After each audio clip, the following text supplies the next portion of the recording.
My biggest fear would be when the first comes and I don't get the rent. I found that my tenant had dumped concrete down my toilet. Can you believe Fair Housing fined me $5,000 for that? How do you onboard your tenants? What do you do?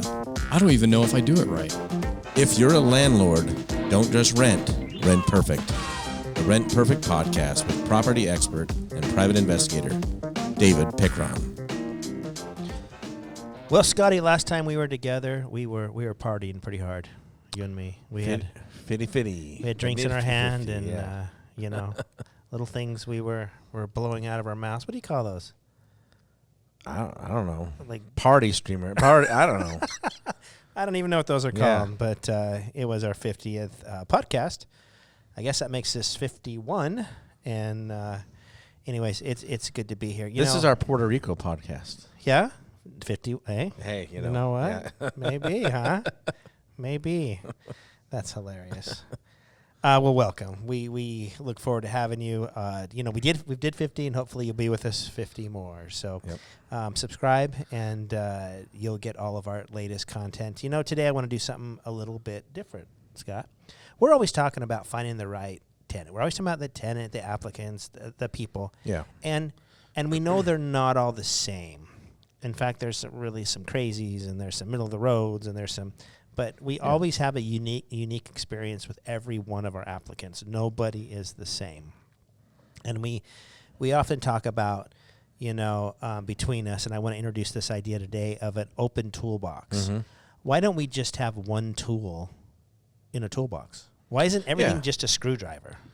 That would be so nice. I would have a really small toolbox. The reality is there's so many different types of things to do, fix, repair, hang, and we need different tools for the different things. Right. Yeah. And so we can go to this toolbox and need a hammer and I guess grab a screwdriver and try to bang the handle on whatever, but it doesn't work real well. No. People are the same way, right? People come, some people are hammers, some people are wrenches, some people are screwdrivers, and heck, some people are like wrecking balls, even though we don't have a wrecking ball in our tool. Right. I mean, we know that, and we often think about who we're going to be business partners with. But I want to turn that around a little bit today.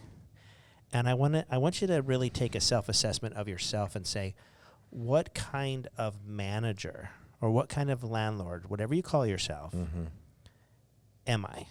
If I were to open up some tools, a toolbox, and I were to look at all the different tools, what represents me as a landlord the best? Right. And I think to take that a step further is to go, what would my tenants describe me as a landlord, right? I mean, I can self-assess, but I also have to go, would my tenants say that I was this, that, or the other? But I think if you really think about it, you're going to come up with the same. Yeah, I hope so. If you're honest with yourself. Right. Have you ever had someone critique you and you're like, yeah, you're right. You're absolutely right, Yeah. And then my wife critiques me, and I'm like, you're absolutely wrong. I'm not like that at all. Yeah, I get it. Yeah. I was around the corner at the office one day, and I heard two employees talking about me, about how I was a little in my own world and a little, I'm in my own projects, and I'm kind of like self-absorbed. And I was listening to that, and I think when I was younger, I would have went like, how dare them talk about their boss like that, right? Mm-hmm. Instead, I went, oh, you guys are absolutely right. I get lost in my project sometimes. I walk down the hallway, they'll say hi to me, I don't even hear it. It's something I'm not proud of, but I have a way of like almost like turning in my eyes and seeing things that, and the rest of the world just blacks out. Little tunnel vision. Right, and so I know that about myself. So sometimes when I have meetings here and I'm like, guys, you're going to have to forgive me if I get in this mode or this role, and you kind of, I'm not ignoring you. I'm probably, a lot of times if I forget where I'm going, what I'm going to do, I get there and I'm like, now what was I going to do? I'm just getting of that age, and I'm thinking about so many things in my life, and it's just kind of crazy. But I have to assess myself. How do I manage? And is it different than my normal personality? And for me, believe it or not, I manage a little bit different than my everyday personality. And I don't know why that is. But let's talk about, how do you manage? Because I know that you and I manage, we use the same principles, the same concepts. Right. We can watch the same podcasts. Right. But then our style is a little bit different. Yeah. And as we talk about things and kind of equate things to tools, right? So, you may describe yourself as a hammer a little bit, but I might be more of a rubber mallet, but I'm a little softer, right? And that's true. A little softer. And that's true. But for me, I'm I'm pretty forgiving and pretty chill and lax about things. I'm not a real hard-headed go-getter. Right. Pretty malleable. I mean, pretty flexible on things. Now, I think there's positives of that, but are there negatives to Oh that yeah, too? absolutely. And I think everything we talk about today, there are positives and negatives, right? So yeah, I mean, I'm probably the first guy that gets taken advantage of. Okay. Right. Because as the rubber mallet, I mean, I want to get things done, but I'm a little bit forgiving. Oh, okay, yeah. I mean, right. You know, I had a short-term rental the other night call because they wanted cable TV, and I said, "Does anybody even have cable TV anymore?" I thought we already streamed, and Right. I don't have cable. I don't have the coax plugged in. They wanted to watch the baseball game. Right. And then I asked, "Does anybody watch baseball anymore?" Right. But I felt bad, and so my on-site manager we had him move these people to another short-term rental of ours, so they could watch the baseball game. Gotcha. They didn't spend the night there; they just watched the game and then came back. But yeah, so I'm pretty flexible and pretty soft, and I probably could be a little more hardline on some things. Yeah. And yet, when I prepared that property, it would have cable in it because Yeah. I wouldn't want that phone call, right? I would Yeah. say, I like to watch baseball. I like to watch live sports, and so here we're not doing anything wrong. Right. It's just a little bit Different style. You probably save more money than I do. I've got a $140 cable bill, and you've got, right? Yeah. Like a $50 YouTube Right. bill or something. You come in and stream off your phone to my Roku. You got a zero. So yeah, now that's a great point. When I meet with people, I try to get everything out in front, even to the point where if I offend you a little bit, if you're offended by that, and you don't want to be my business partner, Mm-hmm. if that's going to offend you, I'm kind of okay with that decision. That's kind of my mentality. Yeah. So I try not to be like a jerk or anything, but I am a matter of fact and to the point. And so, I'm a little bit of a hammer because I do come in, pretty confident and hard, and I want what I want, Yeah. And I'm also feel like I'm a little bit of a saw in that I cut right to the point. And I see the hammer and the saw as similar, but I think the hammer just comes in with, it's a personality issue, and the saw is just, I'm a direct person. Yeah. So I'm kind of a hard-hitting, direct person in life, and I try to lighten it up a little bit during, as I'm dealing with an applicant, because I do want to start out a relationship good. Yeah. But I promise you I don't have the problem when they move in is, can I change out something in the house without getting permission? I go through that, right? Yeah. Can I have a pet? Is there any smoking? I cover all of that because I come in right away and say, this is what I am looking for. This is what you can and cannot do in my property. I imagine Right. somebody who's a rubber mallet, kind of like, maybe. Well, how big's the dog? Is it a big dog? If it's under 15 pounds. You probably have to go to your criteria bunch and go, Yeah. okay, Yeah. keep me in check criteria. Keep me in check Stay criteria. firm. Yeah. But you got to For know sure. that about yourself, Yeah. right? Yeah. And so somebody with your personality might say, you might have this escape word that says, you know what, let me check with that, or, I need to check my criteria. Or you might have something where you have the excuse of having a business partner you have to check. You have something where you feel comfortable enough to say, I'm not going to make a decision right now. I'm just going to go away and analyze it and then come back at a later time and answer that. Right. Where me, as like a hammer saw, would say, yeah, no, we can't do that. And I'm not afraid of that. Yeah. And I think a lot of that too is newer landlord, seasoned landlord, right? You've gotten screwed over enough times to know I got to be the hammer, and I'm still getting screwed over, and I'll figure That's it out. not true. Come on. No, but you know what I'm saying. I see. Yeah, I see yeah. what you're saying. Yeah, Their seasoning does have a way Yep. of just kind of you see more and you have more experience. Everybody is different. You're different. We're analyzing ourselves today, but if I'm a hammer and I'm dealing with, somebody who's, really scared of a hammer. I mean, the best way to deal with me is if I come at you pretty directly. I'm not being mean. I actually expect you to come back to me pretty directly. Yeah, and you right? respect that. That's and how you I respect communicate. that, Yeah. right? But the problem is if people aren't used to being direct in their lives, they have a hard time. They think they're offensive when they come Right. back at my personality directly. And I'm like, I just tell it like it is. Let's Yeah. just get this conversation over with. Right. And so our communication styles are just missing. Just different. They think they're offending. I'm thinking they're kind of wimpy. Yeah. Come on, let's just Right. talk this thing out, Yeah. One thing about me as I manage is I'm not afraid of a tough conversation. I try to cover all my bases, kind of like the cable you're talking about, but I'm also not afraid of tough conversations. I had a lady call me from one of my short-term rentals out of town, and she was so mad because she couldn't get the TV off of Fox News, and that obviously wasn't her. That wasn't her channel. Her channel. And she's freaking out, and she's like, seriously she's getting triggered, like, oh my gosh, I cannot continue to watch this. And I'm like, push the up button on the remote. Yeah. I mean, get to another channel. And she had the remote on the side had, it goes to a DVR. Right. She didn't have it to the TV or to the cable box. She had it to like the DVR. Wrong so input. She's pushing. Yeah. Right. And she's pushing. It's not working. It's not working. And she really had a fit. And I'm like, hey, listen. Do you know how to FaceTime? Little older gal. I don't know. I had to walk her through that. I'm like, let me look at the remote. Turn the remote sideways. Okay, flip the switch up. Oh, thank you so much. But so I can be compassionate. Yeah. See, I mean, you know. No, I get you. I didn't say, hey, tough luck. We're watching Fox News all weekend. She wouldn't have been too Dig your happy eyes, in that review. I've got a friend of mine who if you were to ask me their what tool they kind of represent, I would say they're the wrench. Okay. Right, and I think the wrench is it can be kind of the double-edged sword on the wrench side. But so people who are a wrench, if you think about what a wrench does, it can either, if in my hands, if I'm fixing plumbing, it messes things up, right? But in the hands of a trained plumber, it fixes things. And right. So if I'm a wrench type landlord, I get involved in everything. I might get involved in every decision. I might be driving by the property 3 times a week saying, just tightening, just fiddling with things, just messing with, if I do it a little tighter, if I do it a little looser, right? And I'm constantly manipulating things. And as a tenant, I think I would be like, hey, just pick a lane, do one or the other, right? Either be in all the business, but I prefer not, but I know that there's that style where you want to be helping and fixing everything all the time.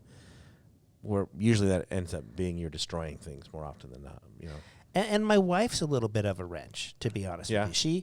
She and not even on the bad side, but she's like, well, let's go to dinner with these tenants of ours, and let's. Oh, did you know that they? And I follow them on Facebook, and she's. I'm like, honey, we have picked our relationship. We let it go. Let them have their lives. We're their landlord. We're not their best friends. And she always wants to be. Well, what do you think? Should we do this? I drove by the property today, and a little bit I have to say, hey, just stop. Just stop. If they need something, they will call us. I noticed an extra car in town with a different state license. Like, do they need extra towels? You think you should bring extra towels over? Totally. I mean, yeah. I mean, Totally. that can be exhausting, right? To be a landlord that way it could be exhausting. Yeah, absolutely. I'm under the style, and you probably pick this up as you listen to the podcast, is you kind of set it and forget it. You get everything done. You spend the appropriate amount of time up front, and then you kind of back off and you let them feel like they're the owners of your property, because hopefully they're going to be there a long time. Nothing is more annoying than having your landlord pop in on you. I mean, think about you in your personal home, okay? And someone just shows up randomly. Maybe the room is a mess. I've had renters that walk out of the front door and close the door really tight behind them, almost like I can't see inside. And what can I help you with? They are completely and totally embarrassed because the laundry's not done, and I think of my life, and sometimes my life's like that. Yeah. My wife will say, I'd be like, hey, so-and-so came over. You let them in the house? Yeah. Well, yeah. Well, oh my gosh, the dishes aren't done, and then I didn't. Yeah, really. best foot wasn't forward, David. Yeah, How dare you? I know. Yeah. So we need to keep them, our renters in mind too. That give them notice, give them a chance. They want to be seen as good renters. They want to be seen as taking care of your home. So that wrench can really make them feel uncomfortable if you don't do it right. Yeah. How about the wrecking ball? I usually tell people you need to stay away from the wrecking ball as far as a tenant goes. Yeah. Can there be a wrecking ball landlord? Oh, I absolutely think there can be. Think so? Yeah. How does he even survive?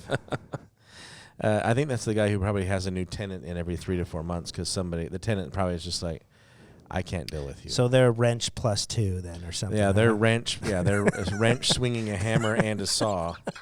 I mean, it's just a nightmare. Ball. Yeah, I mean, you're just I mean, and we obviously know the wrecking ball tenant, right? The toxic wrecking ball tenant, which we always counsel you to avoid. But I mean, don't be that landlord. Don't be the wrecking ball landlord. Right. that has something so good and just blows it. Yeah. Yeah. I mean, and I'm trying to think of in my life, if I think of some people who are like that. I can't identify anybody specifically, but I know that they're out there. Okay, I'll tell you a wrecking ball. Yeah. Love it. Okay. I go down to Tucson. Okay. My daughter's playing in a golf tournament. I remember the story. Okay. Yes, this is a great example. I go in to the front door. And it's a short-term VRBO rental. Now, we do long-term rentals. I don't know why all of our stories today are about short-term rentals, but anyways, it works. But so I go, there's a camera on the front door. Okay, I'm like, interesting, camera on the front door. Now, you wouldn't run the Ring doorbell at a long-term tenants. Yeah. Right? Yeah, you wouldn't manage that as the landlord. You wouldn't manage that as the landlord. So Ring doorbell, okay, maybe you want to see how many people I told you was going to be there and how many people end up showing up. Okay, all right, you're monitoring me a little bit, you know. So I go into the house, and right above the TV, there's another camera facing out to the couch from the TV. And I'm like, you know, anywhere where there's cameras in a short-term rental concerns me. Yeah. You know what I mean? Yeah. Am I streaming? And if I see those cameras, what else is going on? Yeah. So I go and I turn the camera around, right? Because weird. Yeah.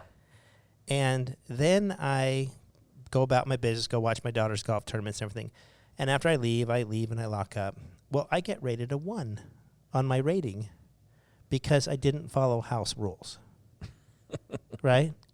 Now, I will never go back to that place again.